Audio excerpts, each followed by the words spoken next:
Hello, Cancer, Sun, Moon, Rising, and Venus Signs. Kamusta po kayo? Sana po ay nasa mabuti kayong kalagayan. Welcome back po sa Star Tarot.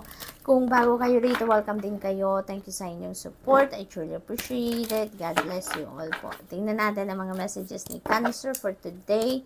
Una mensahe po ninyo ay spiritual growth. Napakaganda, napakaganda. Maaaring ang iba sa inyo dito ay may awakening, or maybe ang iba sa inyo dito is heading towards or naglalakad na talaga kayo sa inyong spiritual journey. Maaring gano'n ang sitwasyon ng iba sa inyo dito, no? You're having a deeper awareness and understanding na about yourself, about your existence, about your purpose in life, no? Maaring gano'n ang ganap dito ng iba sa inyo. Mas malalim na ngayon ang understanding ninyo about your relationship also with yourself and your relationship with God, with your angels and your spirit guides. Maaring ganon ang ganap ngayon. Ganon ang mga naiisip or laman ng damdamin ninyo sa ngayon, Cancer. So that's really beautiful. What else? We have ask and receive. Ayan. Look at that. Napakaganda, no? You're having a closer encounter siguro ngayon with the divine universe, the rest of your spirit team. At tignan mo kung anong binibigay sa yung mensahe ng Panginoon ngayon. Humingi ka at ibibigay sa iyo, 'di ba? Ask and receive. Ayan, so binibigyan ka ngayon ng pagkakataon, no, na humingi ka ng kung ano man ang gusto mong hingiin sa kanya.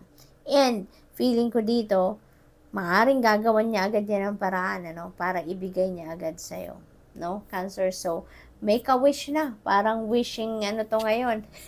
'Di ba? Parang wishing time ito para sa inyo sa ngayon, Scorpio. Pause the video at mag-wish ka na, pray ka na ngayon kung anong gusto mong i-pray, kung anong gusto mong hingiin sa divine universe, no? And rest assured that you will receive it. No, i-pause mo ang video ngayon, and after you pray, get back to it and continue. No, continue with the video because you never know, baka marami pa ditong mapupulot ninyo, no? Na mensahe. So, let's see what else. We have courage and bravery. Ayan. So, feeling ko dito, no, may sitwasyon kayo dito siguro na kailangan ninyong harapin. No? Kailangan ninyo na maging matapang, kailangan ninyo dito na maging brave kayo sa pagharap ng sitwasyon na to, no?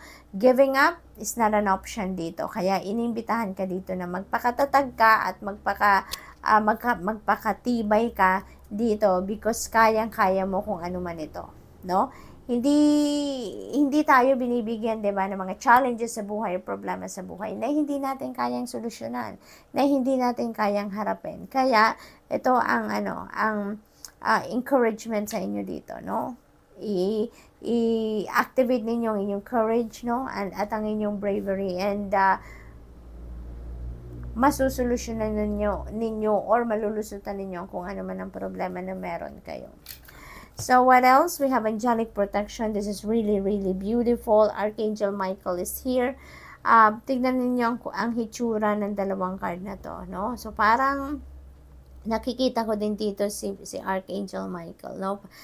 Parang nandito din siya. Nandito din dito sa card na to si Archangel Michael. So, he is here to protect you, Cancer. Kaya wala kayong dapat na ipag-alala, wala kayong dapat na ipag-worry sa inyong sitwasyon kung anumang problema or challenge ang kinakaharap ng iba sa inyo dito, no? You are divinely guided. Archangel Michael is here. You have all the angels protecting you dito, no? We have angelic protection dito, Cancer. Kaya wala kayong dapat na ipag-alala. Rest assured that kung ano man ang inyong pinagdadaanan sa buhay ngayon, if that is challenging, you know, you have the protection of your angels, no? Parang ministry of angels is surrounding you right now, no? At pinoprotektahan ka, ginagabayan ka, at tinutulungan ka kung ano ang kailangan mo sa ngayon, no? So, parang ganun ang ganap dito. We have take charge and action. Ayan. Continue to take action. Okay? Mag-take charge na kayo sa kung ano man ang inyong sitwasyon. Continue on with what you think is right or what you feel is right na gawin ninyo. no? Kasi feeling ko dito, you're divinely guided. So, make sure that you follow your intuition, no? Listen and follow what your intuition is telling you. Dahil yan ang makakatulong sa inyo kung ano ang nararapat ninyong gawin sa ngayon para malampasan nyo na kung ano man ang challenge sa buhay na pinagdadaanan ninyo, no? Hindi lang yan, hindi lang sa makikinig kayo sa inyong intuition, you need to take action, no? Take action at makikinig kayo sa inyong intuition para as you take action, magagamit ninyo ang gabay, susundin ninyo ang gabay sa inyo ng Divine Universe through that intuition, no? Through the intuitive messages na pinapadala sa inyo, okay? Hindi ninyo masusolusyonan kung ano man ang problema, hindi ninyo malulusutan kung ano man ang challenge if you're not going to take action. Kung hindi kayo gagawa ng paraan, hindi kayo gagalaw. Kung hihintayin nyo lang ng ibang tao ang mag-rescue sa inyo, if you're going to wait for other people to do that for you, mahihirapan kayo dyan. Kaya you really need to take action, no? You really need to do it yourself, okay? We have trust the universe. Magtiwala lang kayo. Magtiwala kayo. Rest assured that the divine universe and the rest of your spirit team is there for you, no? Magtiwala ka na hindi ka papabayaan, hindi ka iiwanan sa ere, no? Hindi ganyan ang spirit team natin. Our spirit team is very miraculous, very supportive, very helpful, merciful. Kaya tutulungan ka nito, no? Na malampasan mo ang inyong problema, ang inyong mga pinagdadaanang challenges sa buhay, no? Hindi nga instant yan. Hindi yan in a flick of a finger solve na ang problema mo. Hindi ganon. Sometimes it takes time, but at least, you know, na medyo natatagalan man ang pag-solve sa problema or natatagalan man ang pag-alis ninyo sa difficult situation, but your spirit team will make you feel lighter, di ba? Tutulungan kang magaan din ang as the day go by, no, na habang tinutulungan ka na makahanap ng solusyon, you know, magaan pa rin, no? Tutulungan ka pa rin nila na gumaan ang inyong pakiramdam, ang maggumaan ang inyong bit-bitin, 'di ba? Sa mga problemang pinagdadaanan, no? Kasi wala namang instant talaga, 'di ba? Tingnan natin kung ano ang final message ninyo. You just have to be patient as well, no? Cancer. Final message ninyo, sometimes you may think God isn't listening because He didn't answer your prayer. Ayan. Later, you may be thanking God for that unanswered prayer. Hindi ba? This is very, very true, Cancer. So, good luck, and that's all I have for you for today. Thank you for watching. Love and light. Namaste. Hello, Scorpio, Sun, Moon, Rising, Venus signs. Kamusta kayo? Sana po nasa mabuti kayong kalagayan. Welcome back po sa Star Tarot. Kung bago kayo dito, welcome din kayo. Thank you sa inyong support. I truly appreciate it. God bless you all po. Tingnan natin ang mga messages ninyo for today. Scorpio, power and intention. Ayan, you've got special power sa ngayon. Binibigyan ka ngayon ng special na extra spiritual power, kumbaga, to set your intentions, to set your goals, to set your dreams, yung ganon, ano? And hindi lang tayo natatapos dyan sa pagsiset ng intention natin, ano? This is also encouraging you na pag nag-set na kayo ng intentions, you also need to take action towards that, no? Kasi it will just remain to be your goals, it will just remain to be your intentions if you are not going to take action. So that ma-experience na ninyo yung kung ano man ang sinet ninyong intentions, ma-experience na ninyo sa inyong 3D reality. In order for you to experience that, you know, kailangan mo talaga na gumawa din ng paraan. Mag-take action na kayo, no? Agad-agad, nang sa gayon, makasimula na kayo, no? Sa pag-manifest na kung ano man ang mga intentions na sinet ninyo for yourself. We have learning experience. Ayan. So, parang may mga sitwasyon dito sa buhay ninyo, Scorpio, wherein magkakaroon kayo ng more wisdom, magkakaroon kayo, or you're going to learn more, sa buhay, no? Sa experience na ninyo na ito. So, maaring very recent lang yan. Siguro may mga pinagdaanan kayong challenging situation or difficult situation lately no? And that is a huge event sa buhay ninyo na nagkaroon kayo dito ng learning experience na talaga namang siguro naliwanagan ang isip ninyo, nagising siguro dito yung galing ninyo sa pagdedesisyon, yung mga ganon, ano? So, parang na-enlighten kayo sa sitwasyon na to, no? Yun ang na-pick up ko dito, kaya parang natuto kayo dito ng sobra, no? Sa sitwasyon na to, sa pagkakataong ito. We have inner child healing. Ayan. So, ang iba sa inyo dito may need to start doing things para mag-heal na kayo. No, mag-heal na kayo ng inyong inner child. Ang iba siguro sa inyo dito is Scorpio, may mga experience kayo in the past, no, when you were a child pa, when you were a kid, na maybe traumatic experience, no, at hindi yan na-address, no, hanggang sa ngayon, nag-matured na kayo, pero parang yung sitwasyon na yun, siguro yung trauma na naramdaman ninyo doon, yung fear na naramdaman ninyo doon, or too much anger na naramdaman ninyo sa sitwasyon na yun nung bata pa kayo, maaaring hindi yun na-address during that time, at nakaka-apekto yan, no? Bit-bit nyo yan, no? Nabubog na yan sa buhay ninyo when you were a kid. Bit-bit nyo yan hanggang sa ngayon, hanggang sa nag-matured na kayo, nagka-edad na kayo, maaring hindi pa yan na-address, kaya nakaka-apekto yan dito sa mga disposisyon ninyo sa buhay, nakaka-apekto yan sa mga pagdidesisyon ninyo, no? Sa mga decision making ninyo, maaring hindi kayo makapag-isip ng mas maayos because iniisip nyo pa rin, no, ang epekto niyan doon sa kung ano man ang naging experience ninyo nung bata pa kayo, no? Kaya you may need to do something about that to heal your inner child, no? Para nang maka-move on na kayo sa buhay ninyo, makapag-focus na kayo sa pagdidiskarte para naman ngayon sa buhay ninyo in the present and for the future, no? So, what else is Scorpio?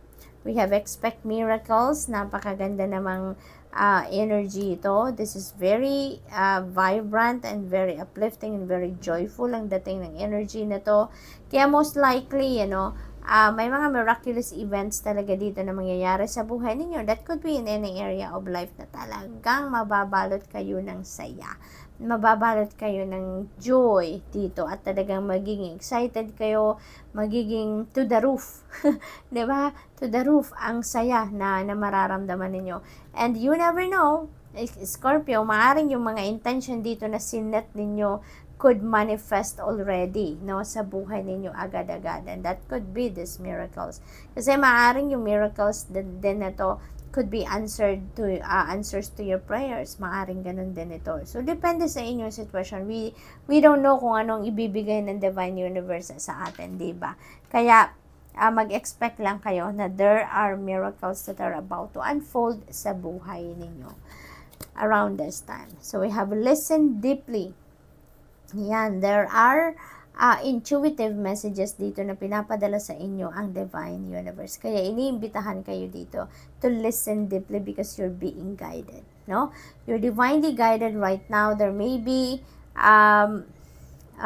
situations sa buhay ninyo ngayon na kailangan ninyo ng gabay talaga. Maaaring nalilito ang iba sa inyong sitwasyon, sa pagdedesisyon, or maaaring may kayo ngayon, unclear thinking, kumbaga, no? Kaya ginagabayan kayo ngayon, and you're being invited here to listen to that guidance, no? Kasi paano naman yun makakatulong sa inyo if hindi ninyo naririnig, hindi ninyo nalalaman kung ano yung gabay sa inyo ng Divine Universe. Kaya you need to listen deeply, no? Go deep within, magmuni-muni kayo, mag-spend time alone kayo para walang makaistorbo muna sa inyo, no? And tap into your soul, no? Tap into your intuition, nang sa gayon, marinig ninyo kung ano ang gabay para sa inyo. Okay, Scorpio? What else? We have romance and connection. Ayan. So, maybe, no, yung pag-heal ng inner child na to, no, maybe makakatulong sa inyo ang inyong karelasyon, no? Or yung magiging karelasyon ninyo, depende sa inyong sitwasyon. Kasi dito naman sa romance and connection, maybe, new love connection ito na mabubuo between you and another person. Maaaring meron kayong maliligaw ngayon or nililigawan ninyo, no? And maybe nagkakaigihan na kayo, no, at maybe you're going to decide na maging official na ng inyong relationship. Maaaring ganon. So, maybe may bagong na dito, romantic relationship, no, nasisimulan kayo. It's also possible na kung meron naman na kayong current relationship, nasa current na kayo, relasyon, maaari din na dito mas magiging loving pa kayo, mas magiging harmonious pa ngayon ang inyong relationship. Maaari din ganun ang ganap dito, no? Meron din ako napipick up dito na Scorpio, no? But this is not going to resonate with everyone, so just take as it resonates. Meron ako naririnig kanina pa na magbabalikan, no? Maaring may karelasyon kayo na siguro for some reason nag-separate muna kayo, siguro nag-cool off, ganon, and maybe mag-reconcile ulit kayo sa ngayon. Maaring meron ditong may another chance siguro na ibibigay ninyo dito sa inyong person, and you're going to try again, no? Magsisimula muli kayo ng inyong relasyon. So, maaring may ganong ganap ang iba dito, no? But of course, as I said, hindi yan para sa lahat, okay? Know that today you are stronger than you were yesterday. Ayan, napakagandang pagmuni-munihan ninyong mensahe, no? Scorpio, that's all I have for you for today. Thank you for watching. Love and light. Namaste. Hello Pisces, Sun, Moon, Rising, and Venus signs. Kamusta po kayo? Sana po nasa mabuti kayong kalagayan. Welcome back po sa Star Tarot. Kung bago kayo rito, welcome din kayo. Thank you sa inyong support. I truly appreciate it. God bless you all po. Tignan natin ang mga messages ninyo, Pisces. Pauna mensahe po ninyo ay listen deeply. Ayan, so may mga downloads dito, Pisces. May downloads na parating sa inyo, no? Kaya iniimbitahan kayo dito na makinig kayo, pakinggan ninyo ang inyong intuition dito, no? Listen deeply. You may need to do some kind of solitude dito para nang sa gayon makapag-isa kayo, no? You can spend time alone at makapakinig talaga kayo sa sarili ninyo, sa soul ninyo, sa intuition ninyo, no? Dahil kung lagi kayong busy, 'di ba?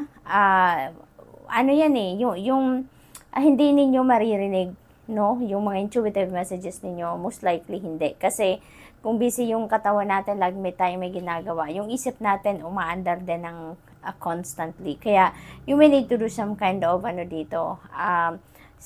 You should put yourself into stillness, mag-solitude kayo nang sa gayon makapag kayo, spend time by yourself kayo so you can listen, no, to your intuition. You can listen to your soul, you can listen to your heart, okay?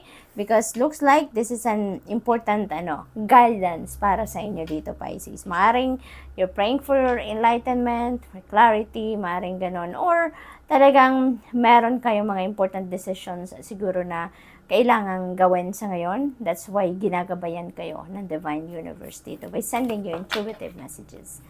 We have take charge and action. Ayan. So, tapos na, no?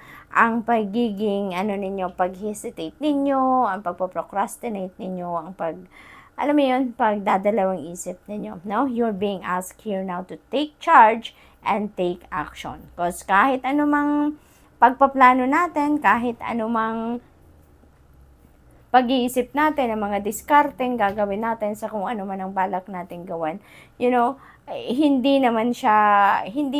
mangyayari yan sa 3D reality natin if we are not going to take action. Kaya, pagkatapos ng pagpaplano, pagkatapos ng pag-iisip ng different ideas, it's time na para isakatuparan na yan. It's time na para i-roll out na kung ano man ang mga plano na yan so that, makalapit na kayo doon sa pagmamanifest ng kung ano man yung mga plans ninyo, no? Kaya you're being encouraged now to take charge and take action. So, we have Holy Love. Wow! Napakaganda naman ito. This is Mother Mary, Pisces. When this comes out sa reading, Mother Mary ang napipick up ko dito, no? So, maybe ang iba sa inyo, Pisces, is a devotee of Mama Mary, no? Maaaring lagi kayong nagdadasal sa kanya, maaaring siya yung lagi ninyong hinihinga ng tulong, di ba? Siya yung mahal na ina ng saklolo, hindi ba? Kaya maaring siya yung pinagdadasalan ng karamihan sa inyo dito, Pisces. No? This is Mother Mary sending you love. No? Through this reading, nagpaparamdam sa iyo si Mother Mary na you are loved, you are being taken care of, you are being wrapped, no, with unconditional love dito, Pisces. Kaya you have nothing to worry about. You have nothing to fear, no? Ginagabayan ka, tinutulungan ka, binabantayan ka ni Mother Mary and the rest of your spirit team. We have angelic protection. Holy moly, speaking of divine guidance, no, protection. Nandito din si Archangel Michael, no? Meron tayong angelic protection, no? Meron kayong angelic protection. So, ano talaga kayo, napakalakas ninyo, no, Pisces, sa spirit realm, napakalakas ninyo. We have Mother Mary, we have angelic presence, meron kayong guidance dito, no, so this is really beautiful, coming from the divine universe. So Archangel Michael is here, protecting you, no, guarding you, kaya talagang wala kayong dapat na ipag-alala, wala kayong dapat na ikatakot, wala kayong dapat na hesitate pa sa kung ano man ang mga gusto ninyong gawin. Kasi meron kayong full force, kumbaga, no? Meron kayong tulong galing sa spirit realm, no? Sinusuportahan kayo dito sa inyong journey, no? Full force sila, no? Full force ang spirit realm para sa iyo dito sa pagsuporta, pagtulong sa iyong sitwasyon. We have do the work. Ayan, look at that, no? Yung mensahe dito, take charge and take action. Tapos meron tayong do the work. So, ibig sabihin talaga dito, Pisces, siguro ang iba sa inyo, big time na nagpro-procrastinate. Big time na pinagdududahan pa siguro ninyo ang plano ninyo or ang inyong mga kakayanan or yung mga ideas ninyo, no? Or maybe you are having fear, no? Kaya hindi pa kayo nagte-take action. Kaya look at that. Take charge and action, do the work. 'Di ba? Napakalakas na mensahe dito na tama na, no? Tama na ang pag-iisip, tama na yung pagpo-procrastinate ninyo. It's about time na you take action. It's about time na you do the work. Because otherwise, you know, yung plano niyo yan, it will just be there as a plan, no? Yung mga idea ninyo, naku, hanggang dyan na lang yan sa isip ninyo, no? Hanggang na lang yan sa papel kung sinusulat ninyo. Pero kung hindi kayo gagawa talaga ng action, hindi kayo maglalagay ng effort na dyan sa pag-manifest ng kung ano man ang gusto ninyong i-manifest, no? Wala kayong makikita talaga sa inyong 3D reality. Kaya ito yung ano sa inyo, ito yung encouragement sa inyo ngayon, no? Do the work. Mag-take action ka na, gumalaw ka na, get on your feet na and take action and make things happen. So, tignan natin kung anong final message ninyo, Pisces. So, the path to joy begins with contentment. Take the first step. Tingnan mo ang mga messages sa inyo. Lahat pa magkaka-related with each other, diba? Take the first step. Do the work. Take action. So, ibig sabihin talaga dito, Pisces, kailangang mag-on the go ka na. Kailangan ng paandarin na ang makinarya ninyo, Pisces. Magsimula ka ng gumawa ng mga practical steps dito para kung ano man ang mga plano ninyo, makalapit na kayo doon sa pag-accomplish ng mga yan. So, good luck po. And that's all I have for you for today. Thank you for watching. Love and light. Namaste.